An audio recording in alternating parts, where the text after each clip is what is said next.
Geez, this is the most disgusting magic trick ever. It's like magic meets Saw. Jeremy makes a pop culture ref. Also, what's your point? Is there a rule that prohibits magic tricks from being disgusting? In all this commotion and with no visual cues, how could Henley make herself heard to reveal that she wasn't eaten by piranha? By yelling. Loud noises! That was easy. Seriously? You've got a half-naked chick on top of you asking you to do 52 tricks to her, and you somehow get distracted by a piece of tarot card that's hanging out of a discarded shoe several feet away? Yes, he's an expert magician who got a tarot card slipped into his belongings without noticing, which rattled him. As long as you use your brain instead of your minuscule erection, you'll understand that this is an example of characterization. Oh no, nothing's ever locked. Of course. This is the world of movies, where you don't need to be a magician to unlock things as long as you have something straight and metal. Except he is a magician.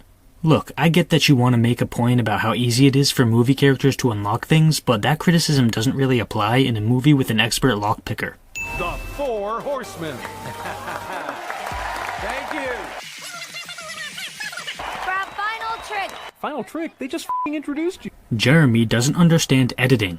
The introduction to the Four Horsemen was for the movie's audience, not the audience at their show. The dialogue in this scene implies that they've already done other tricks. I'm sorry, sir. Has Morgan Freeman been typecast as the guy who brings cell phones where cell phones are not allowed? How the hell does this count as typecasting?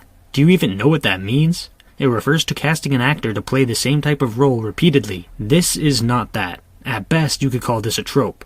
The real magic trick this movie pulls is making you feel like you're watching a Nolan film when you're actually watching a movie from the guy who brought you Transporter 2 and Clash of the Titans. Jeremy makes two pop culture references that aren't sins of the episode cliché. I know this is a magic show. Then let me stop you right there, because you just refuted your own sin. Did these people pay a lot of money to see a 7-minute magic show? No, we only see 7 minutes. As I already explained, they did a bunch of tricks before the grand finale, but those tricks weren't important to the story. Also, you have to go really slow to see it, but the cuffs go from open back to closed in between shots here. That's actually a good sin for a genuine continuity error. Well done, CinemaSins, well done. First rule of magic: always be the smartest guy in the room. Apparently, magicians can perform tricks even when they have no control over the environment. That's kind of the point, my guy. The Four Horsemen are the best of the best, so they're able to do crazy stuff even when they're not in control. Wait, why did the magicians leave all their in the theater for the cops and the debunker to play with? And if they did it on purpose as part of their overall scheme, then why aren't any of these people smart enough to ask the same question I just did? Jeremy, what don't you understand about crime scenes? As far as the feds know, the Four Horsemen just stole millions of euros from a bank, so the stage became a crime scene. The equipment they used is evidence. They programmed his mind to make him go to Las Vegas. Is this for real? They just performed Inception on this guy while passing him on the street and he went to Vegas based on random suggestions? I got his measurements. Oh, no, you did not. I'm still pretty sure this movie isn't suggesting magic is real, but are they suggesting hypnosis is? Or that real hypnosis works in any way like this? These sins are actually fair. Look, this movie is a lot of fun, but the magic tricks are completely ridiculous and would never work in the real world. There is a legend of a secret order. Let's face it, Magic Unmasked with Thaddeus Bradley is a huge success only because Morgan Freeman is the narrator. Are you really sinning Morgan Freeman's voice for being so awesome that it could carry a franchise on its own? That's worth this many sins. I'm kind of disappointed Alfred and Lucius had such a bad falling out after Bruce faked his death. Jeremy makes a pop culture. Your new number. $70,562. Well, sure, if you instantly believe random pieces of paper at a magic show. Also, am I the only person who would be whipping out my bank app and checking the real balance instead of shining a flashlight into an envelope? I've got $82,000 on my bank account. It says it right here on my cell phone. Finally, that's what I'm talking about. Wait, so the thing you wanted to happen happens, but you keep the previous sins complaining about it not happening? You can't make this shit up. Also, Jeremy sins something he likes cliché. So they found a bunch of Katrina victims screwed over by Tressler and gave them a ticket to a magic show and just assumed everyone would show up? And they did? The movie doesn't suggest that every single person showed up. A lot of people, sure, but you're just making an assumption here that isn't supported by anything in the movie.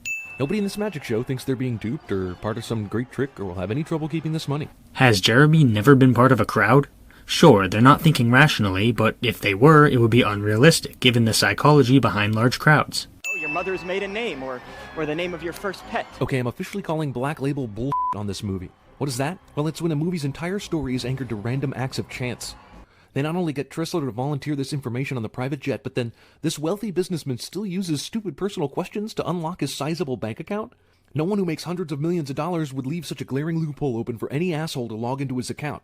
Not to mention the stupidity of leaving $140 million in a single bank account instead of investing it or diversifying it like any real rich person would do. I agree with the last part of this sin, the part about investing your money, but it's not that far-fetched to think a guy like Tressler would still use personal questions for his security. Not only is he old and therefore not very up-to-date on security options, but he is also characterized as arrogant, which factors into this decision. I'm gonna call it even and neither remove nor add any sins. Lady, you just got 70 grand to his money. What the hell are you still angry about? It's the principle. Tressler screwed over a bunch of hurricane victims. She has every right to still be mad. Since we later find out that Dylan is actually orchestrating all of this, why would he even bother to yell freeze knowing he's going to be tackled by 20 people? Because he doesn't want to blow his cover? Getting tackled instead of simply letting the horseman escape is his way of maintaining the ruse. Mr. Tressler would like you to join him for a drink. How can Tressler afford to pay these bodyguards now that he's broke? Seeing as his money was stolen illegally, he probably got it refunded by the bank. You, sir, are the abracadabra. Or it might be called the turn. Am I right? Jeremy makes a pop. Whatever you stand to make, I'll double it. Again, how? Jeremy double dips cliche. As of this instant, we are ahead of them. Again, why would Dylan bother with this tactic? And to go through all this trouble? Just to try and catch magicians he's hired, other than to throw everyone watching the movie off the scent. How the hell can you mention throwing the audience off the scent but somehow not realize that he's throwing the FBI off his scent? Jesus Christ, it's wild. Why the hell did you take this case? Considering Dylan is behind all of this, there seems to be no motive at all to being a dick to Alma, other than the movie's desperate orgy of evidence that Dylan is not the droid we're looking for. Again, he's acting because he doesn't want to get caught.